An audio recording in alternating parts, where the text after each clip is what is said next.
Up to 50% of people who start watching your videos will actually click off in the first 10 seconds alone.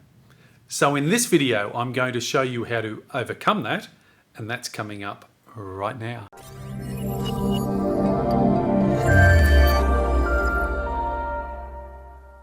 Hey there, Mark Warnken here, your social media for business expert. And if this is your first time here, this channel is all about helping you grow your business or brand using LinkedIn, YouTube, Facebook, Instagram, Twitter, and a whole lot more. So hit the subscribe button below to stay up to date with everything social media. I release videos just like this one every week, and you definitely don't want to be missing out on them. So here we are straight into it for this video, how to stop people clicking off your all-important video content these days on social media. It is a very common question that I get asked, and video content is the future, whether it be anywhere online, anywhere on social media. So we need to be making sure we're getting this right and stopping people clicking off your videos before they've even barely got into it. And by video content, I mean anywhere online, whether it be on your website, whether it be on your blog, whether it be here on my YouTube channel or your YouTube channel. Video content is the future. Here we are on LinkedIn. My first video there straight away already started playing. So video content is the preferred medium across all of the social media platforms. So you want to make sure you're doing it right, you're getting it right, you're stopping the scroll. Equally across Twitter, getting a bit tongue-tied I am. Here we go, straight to my news feed on Twitter. Here's a live video content from one of the sports channels here in Australia.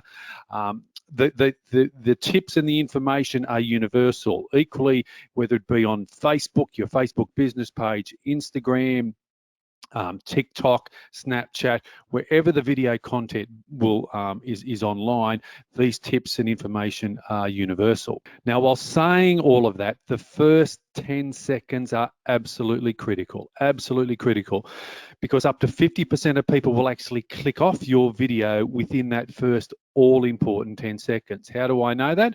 I've read all the research and I hear every day, Mark, people aren't watching my videos. What can I do? They click off before it's barely even begun. So the first tip that you want to basically start making sure you're covering on all of your video content is you want to address the keyword or the title of the video or the problem you're going to be solving. So you want to address that early on in your video. This is one of the keys, or this is the main key to retaining viewers on any of your video contents on any of the platforms. So you're wanting to be addressing straight away what the video is going to be about. You're wanting to be reminding them what it's going to be about, the information, the problem you're going to solve, so they wait beyond, or they stay online watching you beyond that all-important 10 seconds. So some examples on how we would do that. So this is one of the thumbnails that would be appearing on one of my videos that I would upload to my YouTube channel or Facebook or Instagram or whatever. It's the thumbnail that will stop the scroll. So when someone clicks on the thumbnail, some examples of what you can be doing straight away to hook them into the video, I could say something along the lines of this. What is LinkedIn and how does it work is a question I still get asked all the time. So in this video, I'm going to give you the answer to that, and it's coming up right now. Now, another example, this is one of my YouTube videos I did, uploaded to all of my social channels on how to create a YouTube playlist. So someone sees the thumbnails, they've stopped the scroll, they click the thumbnail, the video starts, and I would open with something like this. Having your videos added to a playlist with other videos is a great way to increase watch time on your channel. So in this video, I'm going to explain how to do all of that with some simple step-by-step instructions. So stick around because it's starting right now. So there's a call to action. I'm telling them to stick around because it's starting right now. And then I would go into a little overlay with my trailer welcome video, and then straight into explaining what the topic's about. So hopefully you're getting some ideas, hopefully you're jotting some of these down, thinking actually I can start utilizing this on my content. Now, third example, this one, how to create a Facebook business page. So I might open the video with something like this. In this video, I'm going to explain, sorry, let me say it again. In this video, I'm going to explain how to correctly set up and optimize your Facebook page so it stands out and engages your followers.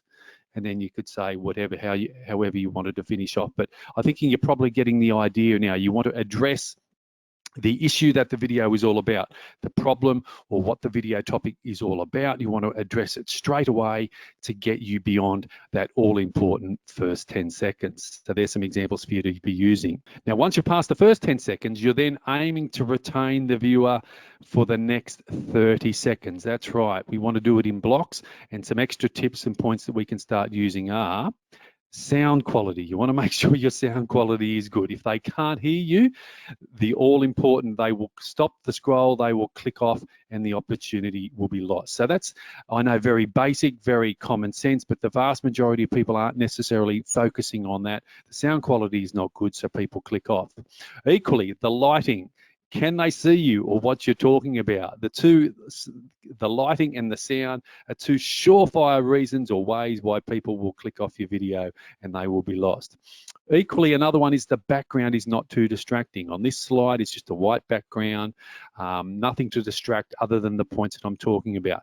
But if you're outside, you don't want a very busy background if you're wanting them to be listening to your words. Sometimes a busy background is okay because it sets the scene for what the video is about. But if you're, got important content that you're wanting them to be watching and listening to you, and you've got a distracting background, they will be lost and they will click off because they would have got all confused what's happening around them. You also want to make sure the camera isn't shaking. That's why having a tripod or a selfie stick or a gimbal to stop the shake. Now, sometimes if you're riding a bike, that type of thing, that's what that's all about. But the vast majority of people, you don't want to have a shaking camera because, again, you're giving people a reason to scroll off, click off, and the opportunity is lost. Equally, this is another very important one. You want to make sure you're looking into the camera for eye contact. You don't want to sound like a newsreader who looks like they're reading a script, or you're looking off camera to be looking at your notes. We're living in a time where video content is everywhere, and people are getting more discerning on what type of video content they're going to be watching.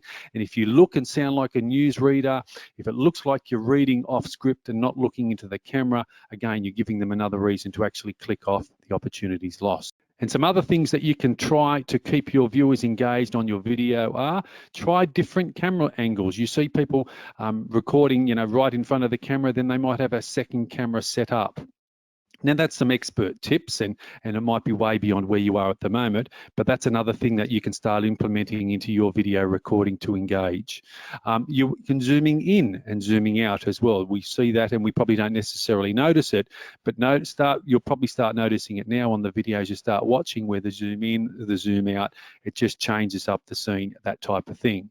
B-roll, or a second overlay video, and a video that is overlaid over the top of you speaking, that can be effective as well. Text might be flying in over onto the video. You might have pop-ups happening. These are some of the very basic things that we can all start trying and implementing on our video content. You on the camera again, you popping into the camera, you popping out, some live screen action as well. These are some of the very most basic tips. These are the things that will keep the viewer engaged with your video.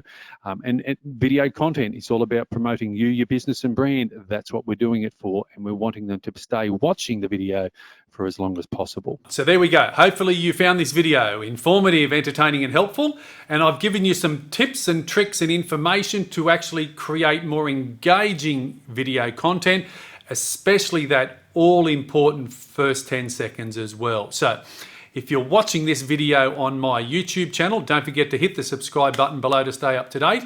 Equally, if you're watching it on my Facebook page, give me a thumbs up there and a like, and follow me on Facebook as well. Mark Warnken, Social Media Selling 123 signing off. I look forward to seeing you again in another one of my videos real soon.